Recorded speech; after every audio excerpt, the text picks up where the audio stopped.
The new Yoru changes are pretty cringe, and here's why. His new decoy absolutely sucks balls. Also, only a loser sends a clone to do the fighting for them. A real player baits their teammates out like I do. And to be frank, there's absolutely nothing that stops me from shooting the clone like this and triggering it every time. Even if I'm out in the open, it's got a longer wind up than your schmeat after hitting that Niagara Falls but with the V. Now I get what they were trying to do with Yoru's clone. They were trying to make it so that you can fake out and pretend that you're the clone yourself at times. The problem is, the time to kill in Valorant is so low that there's literally zero cost in almost every situation to just tapping at that clone to check if it's real or not. The new change to Yoru's teleport is pretty neat. Lets it move faster and also gives you the choice to fake cancel it off.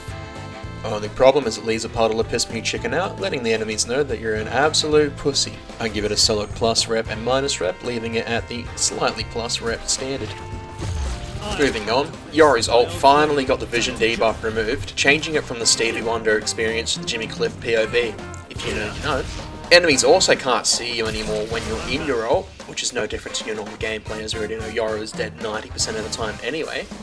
And as if that wasn't enough, you can also now cast all of your regular abilities from inside of your ult, creating a lot of different options and opportunities.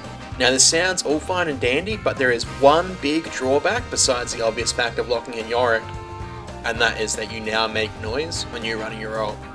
Literally a single footstep, and now all of China knows you're here. Sort of turns you into a glorified server drone in a lot of situations, because if you try and run to flank, literally everyone on the enemy team is going to know exactly where you are. Overall, the change is pretty much minor buffs all around, but there are a couple problems with these adjustments. The first problem is that Yoru was actually so bad before these changes that even with these buffs, it doesn't really push him into viability.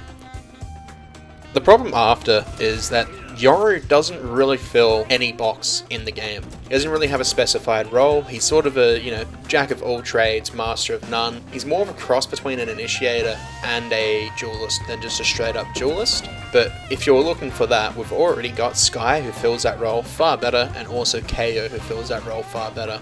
Changes are good steps in the right direction, but I think we're going to need a lot more than what we've seen today in order to make the Yoru changes not cringe, but pretty cool. Anyway, make sure to hit subscribe because 0% of you watching this are currently subscribed to the channel. Have a good one.